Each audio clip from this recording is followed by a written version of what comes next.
Assalamualaikum warahmatullahi wabarakatuh. Perkenalkan, nama saya Nur Aindatun Solang dari Fakultas Pertanian Program Studi Agribisnis Universitas Pembangunan Indonesia Manado, UNPI Manado. Baiklah, pada kesempatan ini saya akan memaparkan materi dari mata kuliah biologi oleh Encil Laini Kesek. Baiklah, yang pertama saya akan menjelaskan mengenai struktur sel virus, sel prokariotik, dan eukariotik. Pengertian virus.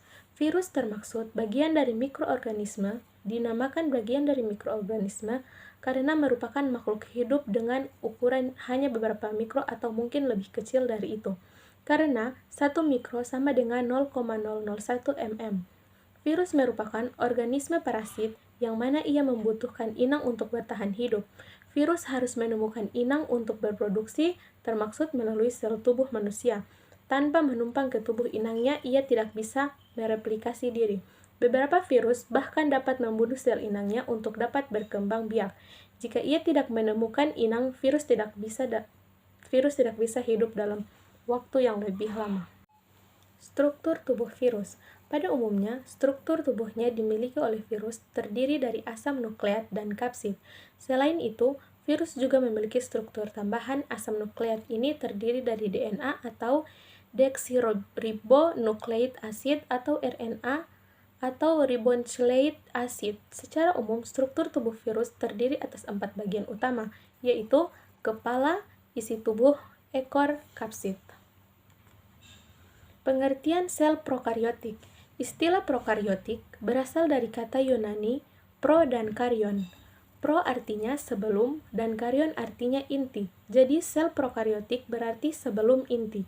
Bagian dalam sel prokariotik disebut sitoplasma. Sel prokariotik tidak memiliki nukleus sejati karena bahan intinya masih tersebar di dalam sitoplasma dan belum diselubungi oleh membran inti. Sel eukariotik.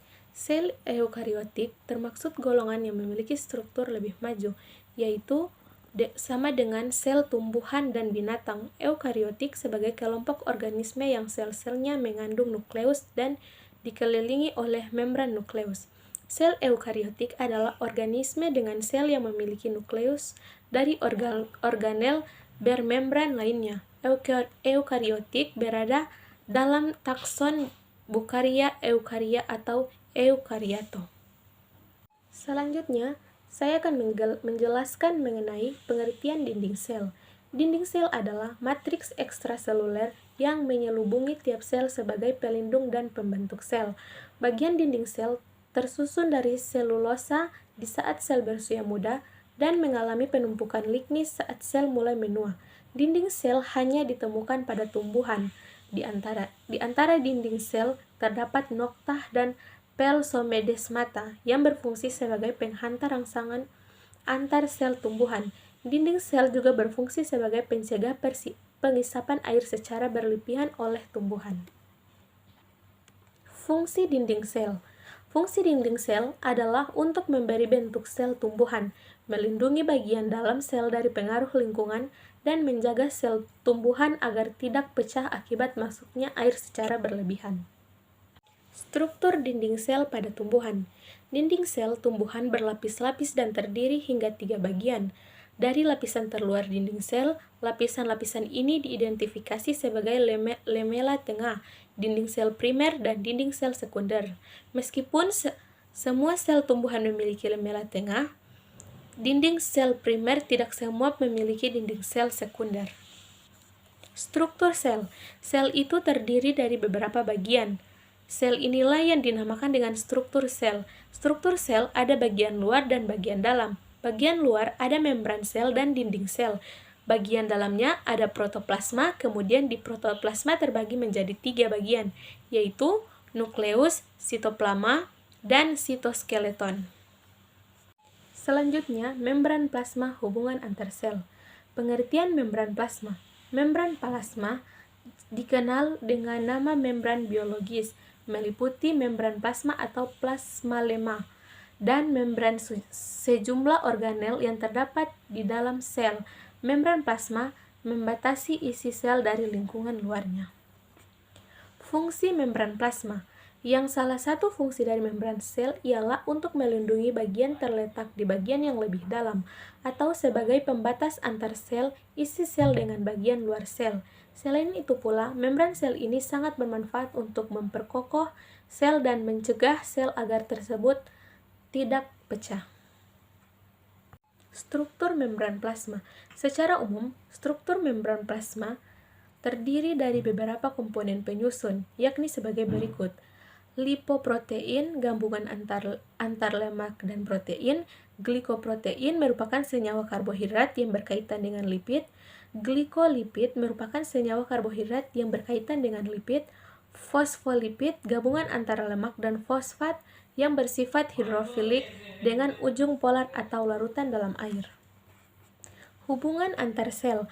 Organisme yang multiseluler terdiri dari sekumpulan sel dan mempunyai hubungan dengan sel tetangga dan istilah Jun-Chatonol kompleks.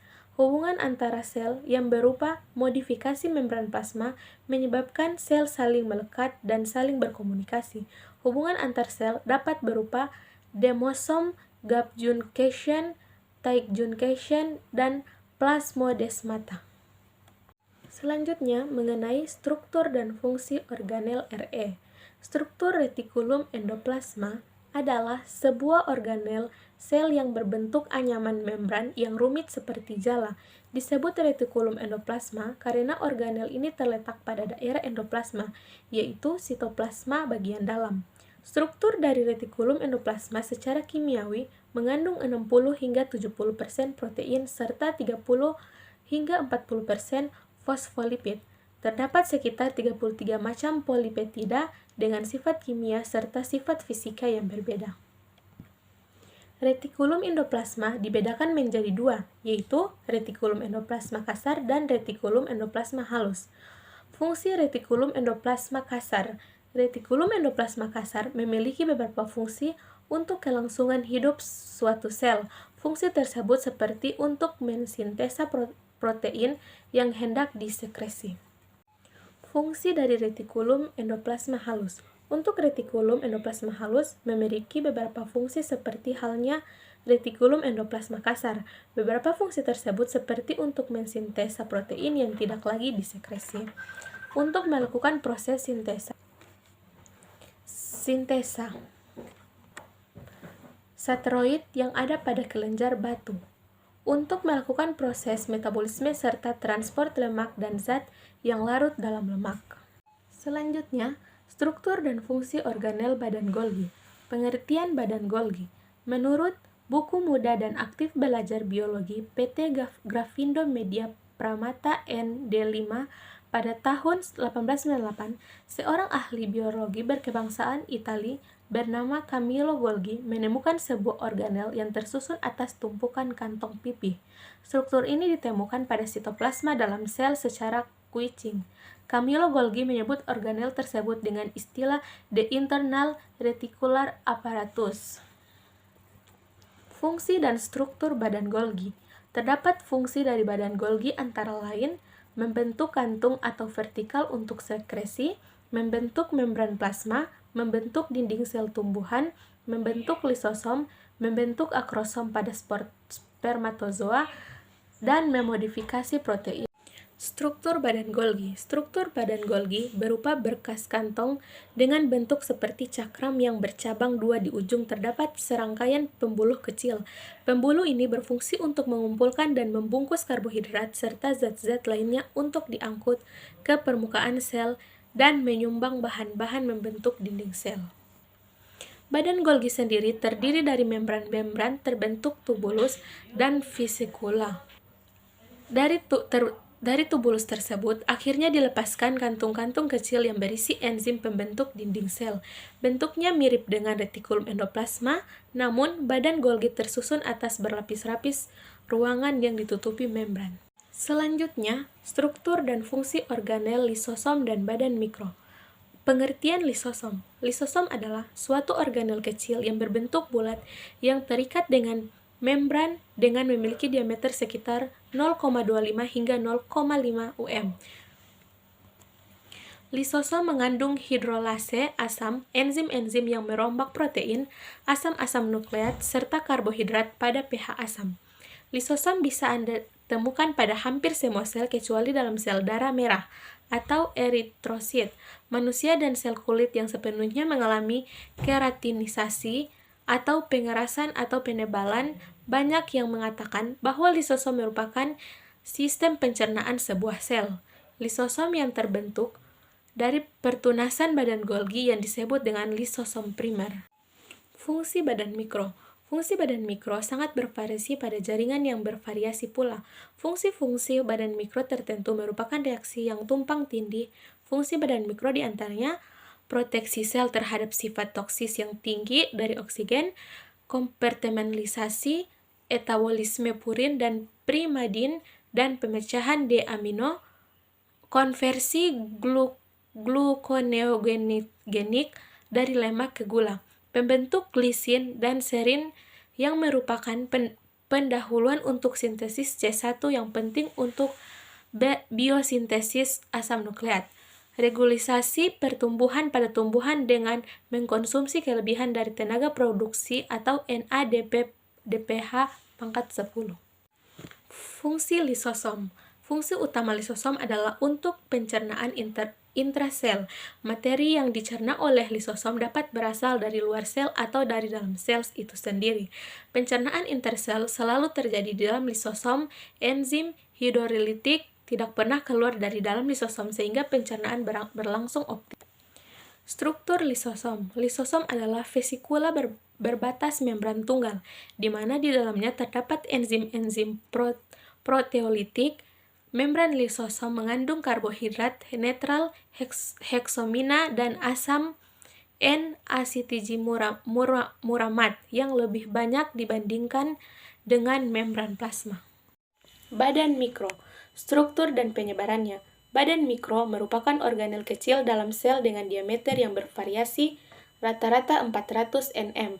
Organel ini berbentuk bundar atau lonjong, berselaput unit membran, dan berbeda dalam sitosol. Terdapat pada hewan dan tumbuhan, jumlahnya beratus-ratus dalam sel. Terdapat dua golongan badan mikro, yaitu yang berisi enzim katalase dan oksidasa, digolongkan pada proksiom. Sekian pemaparan materi mata kuliah biologi dari saya. Terima kasih. Semoga bermanfaat untuk kita semua. Baiklah, di sini saya ingin memperkenalkan sekaligus mengajak teman-teman untuk bergabung bersama kami di Universitas Pembangunan Indonesia Manado atau sering dikenal UNPI Manado.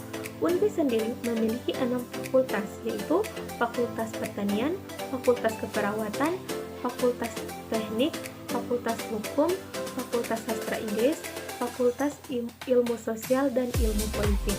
Jadi, bagi Anda yang masih bingung memilih perguruan tinggi yang terjangkau dan dengan fasilitas yang memadai dan tenaga pendidikan profesional, ayo bergabung bersama kami di Universitas Pembangunan Indonesia Manado, UNPI Manado.